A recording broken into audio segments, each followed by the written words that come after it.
Hi friends, welcome back to our channel. So ಇನ್ಸ್ಟೆಂಟಾಗಿ ಅಕ್ಕಿ ಚಕ್ಲಿನ ಯಾವ ರೀತಿ ಮಾಡ್ಕೊಳ್ಳೋದು ಅಂತೇಳಿ ನಿಮಗೂ ತೋರಿಸ್ತೀನಿ. ಸೊ ಇದು ಕೇವಲ 15 ನಿಮಿಷದಲ್ಲಿ 1 kg ಚಕ್ಲಿನ ಕೂಡ ಮಾಡ್ಕೋಬೋದು. ಸೊ ಯಾವ ರೀತಿ ಮಾಡೋದಂತ ನೋಡೋಣ ಬನ್ನಿ ಪ್ರೋಸೆಸ್ಸು. ನಾನು 1 kg ಅಕ್ಕಿನ ರಾತ್ರಿ ಓವರ್ನೈಟ್ ನೆನೆಸಿ ಇಟ್ಟಿದ್ದೆ. ಮಾರ್ನಿಂಗು ಅದನ್ನು ಕಾಟನ್ ಬಟ್ಟೆ ಮೇಲೆ ಹಾಕಿ ನೀರೆಲ್ಲ ಡ್ರೈ ಆದಮೇಲೆ ಮಿಕ್ಸಿಗೆ ಹಾಕ್ಕೊಂಡು ಚೆನ್ನಾಗಿ ಜರಡಿ ಇಟ್ಕೊಂಡೆ. ಏಕೆಂದರೆ ಉಪ್ಪೆಲ್ಲ ಇರುತ್ತಲ್ವ, ಅದು ಸಣ್ಣದು ಎಲ್ಲ ತೆಗಿಲಿಕ್ಕೆ ಅಂತೇಳಿ ಜರಡಿ ಇಟ್ಕೊಂಡೆ.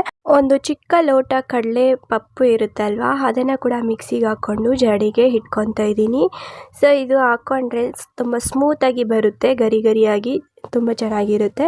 ಅದಕ್ಕೋಸ್ಕರ ಅಂಥೇಳಿ ಒಂದು ಲೋಟ ಇರುತ್ತಲ್ವ, ಹಾಲು ಕುಡಿಯೋ ಲೋಟ, ಅದರಲ್ಲಿ ಒಂದು ಲೋಟನ ತಗೊಂಡು ಮಿಕ್ಸಿಗೆ ಹಾಕ್ಕೊಂಡು ಈ ರೀತಿ ಜರಡಿ ಇಟ್ಕೊತಾ ಇದ್ದೀನಿ. ಸೊ ಸಣ್ಣದಾಗಿ ಉಪ್ಪೆಲ್ಲ ಇರುತ್ತಲ್ವ, ಅದನ್ನು ತೆಗೆದೆ. ಹಾಗೆ ಕಡಲೆ ಹಿಟ್ಟನ್ನ ಕೂಡ ಹಾಕ್ಕೊತಾ ಇದ್ದೀನಿ. ಇದು ಅಷ್ಟೇ 1 ಲೋಟನ ಹಾಕ್ಕೊತಾ ಇದ್ದೀನಿ. ಸೊ ಇದನ್ನು ಕೂಡ ಸ್ಮೂತಾಗಿ ಜರಡಿ ಇಟ್ಕೊಂಡು, ಯಾಕೆಂದರೆ ಉಂಡೆ ಎಲ್ಲ ಇರುತ್ತಲ್ವ, ಗಂಟು ಕಟ್ಟಬಾರ್ದು ಹಿಟ್ಟು ಅಂತ ಹೇಳ್ಬಿಟ್ಟು ನಾನು ಈ ರೀತಿ ಜರಡಿ ಇಟ್ಕೊತಾ ಇದ್ದೀನಿ. ಸೊ ಈ ರೀತಿ ಜರಡಿ ಇಟ್ಕೊಂಡಾದಮೇಲೆ ನಾನು ಅಕ್ಕಿನ ಮಿಕ್ಸಿಗೆ ಹಾಕಿದ್ದಲ್ವ, ಲಾಸ್ಟಲ್ಲಿ ಒಂದು ರವೆ ಥರ ಬಂದಿರುತ್ತಲ್ವ, ಅದನ್ನು ಕೂಡ ಇನ್ನೊಂದು ಸರಿ ಮಿಕ್ಸಿ ಇಟ್ಬಿಟ್ಟು ಸೊ ಈ ರೀತಿ ಜರಡಿ ಇಟ್ಕೊತಾ ಇದ್ದೀನಿ. ಸೊ ಎಲ್ಲ ಇಟ್ಕೊಂಡಾದಮೇಲೆ ಅದಕ್ಕೆ ರುಚಿಗೆ ತಕ್ಕಷ್ಟು ಉಪ್ಪನ್ನ ಹಾಕ್ಕೊತಾ ಇದ್ದೀನಿ. ಉಪ್ಪು ಸ್ವಲ್ಪ ನೋಡಿಕೊಂಡು ಹಾಕ್ಕೋಬೇಕು. ಜಾಸ್ತಿ ಆದರೆ ನಮಗೆ ಅದನ್ನು ಸರಿ ಮಾಡೋಕ್ಕಾಗಲ್ಲ, ಸ್ವಲ್ಪ ಕಡಿಮೆ ಆದರೆ ಲಾಸ್ಟಲ್ಲಿ ಬೇಕಾದರೆ ಹಾಕ್ಕೋಬೋದು. ಹಾಗೆ ಇದು ವಾಮ್ ಅಂತ ಹೇಳ್ತಾರಲ್ವ, ಅದನ್ನು ಕೂಡ ಸ್ವಲ್ಪ ಕ್ರಷ್ ಮಾಡಿ ಹಾಕಿದ್ದೀನಿ. ಹಾಗೆ ಜೀರಿಗೆ 1 ಟೇಬಲ್ ಸ್ಪೂನಷ್ಟು ಹಾಕ್ಕೊಂಡೆ. ಇದು ಬಂದು ಸೋಡಾ, ಅಡುಗೆ ಸೋಡಾ ಇರುತ್ತಲ್ವ, ಅದನ್ನು 2 ಟೇಬಲ್ ಸ್ಪೂನಷ್ಟು ಹಾಕ್ಕೊಂಡೆ. ಸೊ ಅರಿಶಿನ ಕೂಡ 1 ಟೇಬಲ್ ಸ್ಪೂನಷ್ಟು ಹಾಕ್ಕೊತಾ ಇದ್ದೀನಿ. ಅರಿಶಿನ ಬೇಕಂದರೆ ನಿಮಗೆ ಆಪ್ಷನಲ್, ಬೇಕಂದರೆ ಹಾಕ್ಕೋಬೋದು, ಇಲ್ಲಾಂದರೆ ಬೇಡ. ಕಲರ್ ಚೆನ್ನಾಗಿ ಬರಬೇಕಂದ್ರೆ ಹಾಕ್ಕೋಬೋದು. ಹಾಗೆ 3 ಟೇಬಲ್ ಸ್ಪೂನಷ್ಟು ಚಿಲ್ಲಿ ಪೌಡರ್ನ ಹಾಕ್ಕೊತಾ ಇದ್ದೀನಿ. ಇದು ನಾನು ಮನೆಯಲ್ಲೇ ಮಾಡ್ಕೊಂಡಿರುವಂತಹದ್ದು. ಸ್ವಲ್ಪ ಖಾರ ಜಾಸ್ತಿನೇ ಇತ್ತು. ಖಾರ ಸ್ವಲ್ಪ ಜಾಸ್ತಿನೇ ಹಾಕ್ಕೋಬೇಕು, ಏಕೆಂದರೆ ಎಣ್ಣೆಯಲ್ಲಿ ಬಿಡುವಾಗ ಖಾರ ಅಷ್ಟೊಂದು ಇರಲ್ಲ, ಅದಕ್ಕೋಸ್ಕರ ಎಕ್ಸ್ಟ್ರಾನೇ ಹಾಕಿದ್ದೀನಿ. ಸೊ ಈ ರೀತಿ ನಾನು ಮಿಕ್ಸ್ ಮಾಡ್ತಾಯಿದ್ದೀನಲ್ವ, ಆ ರೀತಿ ನೀವು ನಿಧಾನಕ್ಕೆ ಎಲ್ಲ ಹಿಟ್ಟನ್ನ ಮಿಕ್ಸ್ ಮಾಡ್ಕೋಬೇಕಾಗುತ್ತೆ. ಹಾಗೆ ನೀರನ್ನ ಸ್ವಲ್ಪ ಹಾಕ್ಕೊಂಡು ಈ ರೀತಿ ಮಿಕ್ಸ್ ಮಾಡ್ಕೋಬೇಕು, ಇಲ್ಲಾಂದರೆ ಗಂಟು ಕಟ್ಟಿಬಿಡುತ್ತೆ ಅನ್ನೋಕ್ಕೋಸ್ಕರ ಹೇಳ್ತಾ ಇದ್ದೀನಿ. ನೀರು ನೋಡಿಕೊಂಡು ಸ್ವಲ್ಪನೇ ಹಾಕ್ಕೊಂಡು ಈ ರೀತಿ ನಿಧಾನಕ್ಕೆ ಮಿಕ್ಸ್ ಮಾಡ್ಕೋಬೇಕು. ಸೊ ಇಲ್ಲಾಂದರೆ ಗಂಟು ಕಟ್ಟಿಬಿಡುತ್ತಲ್ವ, ಚಕ್ಲಿ ಚೆನ್ನಾಗಿ ಬರಲ್ಲ. ಸೊ ಅದಕ್ಕೆ ಈ ರೀತಿ ನೀಟಾಗಿ ಮುದ್ದೆ ಥರ ಮಾಡಿಕೊಂಡೆ. ಆಯಿಲ್ ಕೂಡ ಹಾಕ್ಕೋಬೋದು. ಆಯಿಲು ಬಿಸಿ ಮಾಡಿಬಿಟ್ಟು ಸೈಡ್ಗೆ ಇಟ್ಕೊಂಡು ತಣ್ಣಗಾದಮೇಲೆ ನಾವು ಆಯಿಲ್ನ ಹಾಕ್ಕೊಂಡು ಮಿಕ್ಸ್ ಮಾಡ್ಕೋಬೇಕು. ಸೊ ಎಲ್ಲ ರೆಡಿ ಆದಮೇಲೆ ನೋಡ್ತಾ ಇದ್ದೀನಿ ಪರ್ಫೆಕ್ಟಾಗಿ ಬರ್ತಾ ಇದೆಯಾ ಇಲ್ವಾ ಅಂಥೇಳಿ. ಚಕ್ಲಿ ಮಾಡೋದು ತಗೊಂಡು ಒಂದು ತೂತದನ್ನ ನಾನು ಹಾಕ್ಕೊತಾ ಇದ್ದೀನಿ. ನಿಮ್ಗೆ ಯಾವ ಡಿಸೈನ್ ಬೇಕೋ ಆ ಡಿಸೈನು ಹಾಕ್ಕೋಬೋದು. ನನಗೆ ಒಂದು ಬೇಕಾಗಿತ್ತು, ಸೊ ಅದರಲ್ಲೇ ನಾನು ಮಾಡ್ಕೊತಾ ಇದ್ದೀನಿ. ಫಸ್ಟು ಚಕ್ಲಿದು ತ್ಯಾವ ಮಾಡ್ಕೋಬೇಕು, ಇಲ್ಲಾಂದರೆ ಎಣ್ಣೆಯಲ್ಲಿ ಸ್ವಲ್ಪ ಎಣ್ಣೆ ಸವರ್ಬಿಟ್ಟು ಒಳಗಡೆ ಈ ರೀತಿ ಹಿಟ್ಟನ್ನ ಒಂದು ಮುದ್ದೆ ಥರ ಮಾಡಿಕೊಂಡು ಒಳಗಡೆ ಹಾಕಿ ಕ್ಲೋಸ್ ಮಾಡಿ. ನೋಡಿ, ಇವಾಗ ನೋಡ್ತಾ ಇದ್ದೀನಿ ನಾನು, ಪರ್ಫೆಕ್ಟಾಗಿ ಬಂದಿದೆ. ಕಟ್ ಕೂಡ ಹಾಕ್ತಾಯಿಲ್ಲ, ತುಂಬ ಚೆನ್ನಾಗಿ ಬಂದಿತ್ತು. ಸೊ ಇನ್ನೊಂದು ಸರಿ ಚೆನ್ನಾಗಿ ಮಿಕ್ಸ್ ಮಾಡಿಬಿಟ್ಟು ಒಂದು ಕಡಾಯಿ ಇಟ್ಕೊಂಡಿದ್ದೀನಿ, ತೊಳೆದ್ಬಿಟ್ಟು ಇಟ್ಟಿದ್ದೀನಿ. ನೀರು ಸ್ವಲ್ಪ ಡ್ರೈ ಆದಮೇಲೆ ಎಣ್ಣೆನ ಹಾಕ್ಕೊತಾ ಇದ್ದೀನಿ. ಚಕ್ಲಿ ಮುಳುಗೋ ಅಷ್ಟು ನಾವು ಎಣ್ಣೆನ ಹಾಕ್ಕೊಂಡ್ರೆ ಸರಿ ಹೋಗುತ್ತೆ. ಸೊ ಎಣ್ಣೆ ಬಿಸಿ ಆದಮೇಲೆ ನಾನು ಚಕ್ಲಿ ಬಿಡಿಸ್ಕೊತಾ ಇದ್ದೀನಿ. ನೋಡಿ, ಎಣ್ಣೆ ಬಿಸಿ ಆಗೋಷ್ಟರೊಳಗಡೆ ಈ ರೀತಿ ಚಕ್ಲಿ ಸುತ್ಕೊಂಡ್ರೆ ಎಣ್ಣೆನೂ ಬಿಸಿ ಆಗ್ತಾ ಇರುತ್ತಲ್ವ. ಸ್ಟವ್ನ ನಾನು ಸಿಮ್ಮಲ್ಲಿ ಇಕ್ಕಿದ್ದೀನಿ. ಸೊ ಹಾಗೆ ಚಕ್ಲಿ ಸುತ್ಕೊತಾ ಇದ್ದೀನಿ. ಒಂದು ಪಂಚೆ ಹಾಕ್ಕೊಂಡು ಕಾಟನ್ದು ಈ ರೀತಿ ಚಕ್ಲಿ ಸುತ್ಕೊಂಡ್ರೆ ಬೇಗನೆ ಆಗಿಬಿಡುತ್ತೆ. ಚಕ್ಲಿ ಒಬ್ಬರೇ ಮಾಡ್ಕೋಬೇಕಂದ್ರೆ ಸ್ವಲ್ಪ ಕಷ್ಟನೇ ಇರುತ್ತೆ.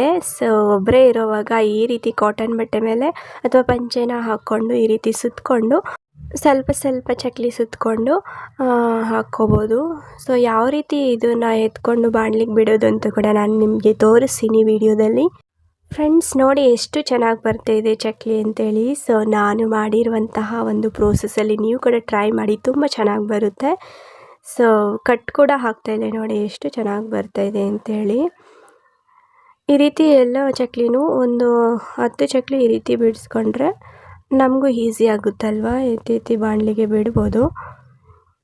ನಮ್ಮ ಹುಡುಗ ಬಂದಿದ್ದಲ್ವ, ಅವನಿಗೆ ತೋರಿಸ್ತಾ ಇದ್ದೀನಿ, ಅವನು ಹೆಲ್ಪ್ ಮಾಡ್ತೀನಿ ಅಂತ ಹೇಳ್ದ. ಸೊ ನಮ್ಮ ನಾದಿನಿ ಮಗ ಬಂದಿದ್ದ, ಅವನಿಗೆ ಹೇಳ್ಕೊಡ್ತಾ ಇದ್ದೀನಿ ಯಾವ ರೀತಿ ಬಿಡಿಸ್ಬೇಕು ಚಕ್ಲಿನ ಅಂಥೇಳಿ.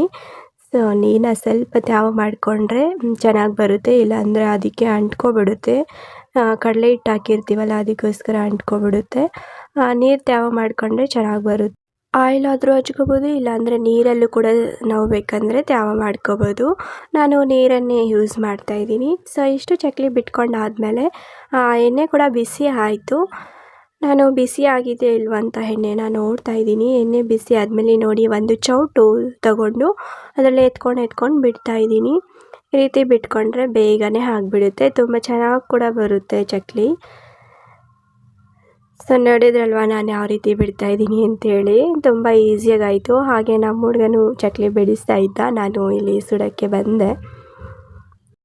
ಕಬ್ಬಿಣದ ಒಂದು ಕಂಬಿ ಇರುತ್ತಲ್ವ, ಈ ಥರದೊಂದು ಇಟ್ಕೊಂಡ್ರೆ ಚಕ್ಲಿ ಈ ರೀತಿ ತಿರ್ಸ್ಕೋಬೋದು. ಇಲ್ಲ ಚೌಟಲ್ಲಿ ತಿರ್ಸ್ಕೊಂಡ್ರೆ ಮುರಿದೋಗುತ್ತಲ್ವ, ಅದಕ್ಕೋಸ್ಕರ ಈ ರೀತಿ ಒಂದು ಕಬ್ಬಿಂದು ಕಂಬಿ ಇದ್ದರೆ ಈಸಿಯಾಗಿ ನಾವು ತಿರ್ಸ್ಕೋಬೋದು. ನೋಡಿ ಎಷ್ಟು ಚೆನ್ನಾಗಿ ಬಂದಿದೆ ಅಂಥೇಳಿ. ಕಲರ್ ಕೂಡ ಸಕ್ಕತ್ತಾಗಿ ಬಂದಿತ್ತು, ಎಣ್ಣೆ ಕೂಡ ಹೀರ್ಕೊಂಡಿಲ್ಲ, ಅಷ್ಟು ಚೆನ್ನಾಗಿ ಬಂದಿದೆ. ಸೊ ಒಂದು ಬೌಲ್ಗೆ ಹಾಕಿ ಇಡ್ತಾಯಿದ್ದೀನಿ. ಸೊ ಎರಡನೇ ಟ್ರಿಪ್ಪು ಕೂಡ ನಾನು ಬಿಡ್ತಾಯಿದ್ದೀನಿ. ನಮಗೆ ಎಷ್ಟು ಬೇಕೋ ಅಷ್ಟು ಬಿಟ್ಕೊಂಡು ಚಕ್ಲಿನ ಫ್ರೈ ಮಾಡ್ಕೋಬೇಕು. ಫಸ್ಟು ನಾನು ಕಂಬಿಯಿಂದ ತಿರುಗಿಸ್ತಾ ಇದ್ದೀನಿ. ಸೊ ಈ ರೀತಿ ತಿರ್ಸ್ಕೊಂಡ್ರೆ ಚೆನ್ನಾಗಿರುತ್ತೆ, ಕಂಬಿ ಇದ್ದರೆ ಚೆನ್ನಾಗಿರುತ್ತೆ ಚಕ್ಲಿ ಮಾಡೋಕ್ಕೆ. ಸೊ ಕಲರ್ ಬರೋವರೆಗೂ ನೋಡಿಕೊಂಡು ನೋಡಿ, ಈ ರೀತಿ ಕಲರ್ ಬಂದಮೇಲೆ ನಾವು ಎತ್ಕೊಂಡ್ರೆ ಸರಿ ಹೋಗುತ್ತೆ. ಸೊ ಹಾಗೆ ಈ ಮಿಕ್ಕಿದ ಚಕ್ಲಿನ ಕೂಡ ನಾನು ಹಾಗೆ ಬಿಡ್ತಾಯಿದ್ದೀನಿ. ಇದೊಂದು ಟ್ರಿಪ್ಪು. ಸೊ ಸ್ವಲ್ಪನೇ ಮಾಡಿದೆ ಬಿಡಿ, ಈ ಬೇಸಿಗೆ ಅಂತೂ ತುಂಬ ಸೆಕೆ ಇತ್ತು, ಮಾಡೋಕ್ಕೆ ಆಗಿಲ್ಲ, ಬಿಸಿ ಬಿಸಿ ಇತ್ತಲ್ವ, ಅದಕ್ಕೋಸ್ಕರ ನೋಡಿ ಯಾವ ರೀತಿ ಎತ್ಕೊಂಡು ಹಾಕ್ತಾಯಿದ್ದೀನಿ ಬಾಣಲಿಗೆ ಅಂತ ಕೂಡ ನಿಮ್ಗೆ ತೋರಿಸ್ತಾ ಇದ್ದೀನಿ. ಈ ರೀತಿ ಒಂದು ತೂತುದು ಚೌಟ್ ಇರುತ್ತಲ್ವ, ಆ ರೀತಿ ನೋಡಿ ನಾನು ಎತ್ಕೊಂಡು ಈ ರೀತಿ ಹಾಕ್ತಾಯಿದ್ದೀನಿ. ಸೊ ತುಂಬ ಈಸಿಯಾಗಿ ಆಗಿಬಿಡ್ತು. ನಮ್ಮ ಹುಡುಗ ಬಿಡಿಸ್ತಾ ಇದ್ದೀನಿ ಚಕ್ಲಿ. ಸೊ ನಾನು ಎಣ್ಣೆಗೆ ಕರಿಲಿಕ್ಕೆ ಹಾಕ್ತಾಯಿದ್ದೀನಿ. ನೋಡಿ ಈ ರೀತಿ ಈಸಿಯಾಗಿ ಇನ್ಸ್ಟೆಂಟಾಗಿ ಮಾಡ್ಕೋಬೋದು, ನೆನೆಸಿಡೋದು ಏನೂ ಬೇಡ, ಇನ್ಸ್ಟೆಂಟಾಗಿ ಮಾಡ್ಕೋಬೋದು. ಕೇವಲ ಒಂದು 15 ನಿಮಿಷದಲ್ಲಿ ಈ ರೀತಿ ಚಕ್ಲಿ ಮಾಡ್ಕೋಬೋದು. ಗರಿ ಗರಿಯಾಗಿ ಬಂದಿತ್ತು, ನೋಡಿದ್ರಲ್ವ ಕಲರ್ ಕೂಡ ಯಾವ ರೀತಿ ಬಂದಿದೆ ಅಂತ ನೋಡ್ತಾ ಇದ್ದೀರಲ್ವ ನೀವು. ಸೊ ಈ ವಿಡಿಯೋ ಇಷ್ಟ ಆದರೆ ಪ್ಲೀಸ್ ನೀವು ಕೂಡ ಟ್ರೈ ಮಾಡಿ.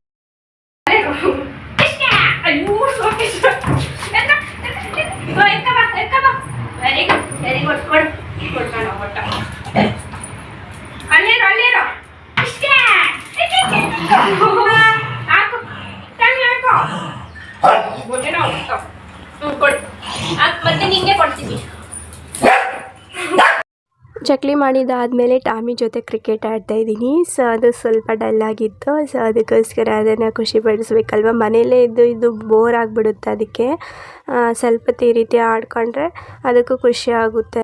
ಟಾಮಿ ಜೊತೆ ಸ್ವಲ್ಪ ಹೊತ್ತು ಕ್ರಿಕೆಟ್ ಆಡಿಬಿಟ್ಟು ಅದನ್ನು ವಾಕಿಂಗ್ ಕರ್ಕೊಂಡೋಗಿ ಕಟ್ಟಾಕಿ ಮನೆ ಹತ್ರ ನಾನು ವಾಕಿಂಗ್ ಬಂದೆ. ಸೊ ಈ ವಿಡಿಯೋ ಇಷ್ಟ ಆದರೆ ಲೈಕ್ ಮಾಡಿ, ಶೇರ್ ಮಾಡಿ, ಸಬ್ಸ್ಕ್ರೈಬ್ ಮಾಡಿ. ಮುಂದಿನ ವಿಡಿಯೋದಲ್ಲಿ ಸಿಗೋಣ. ಅಲ್ಲಿವರೆಗೂ ಬಾಯ್ ಬಾಯ್.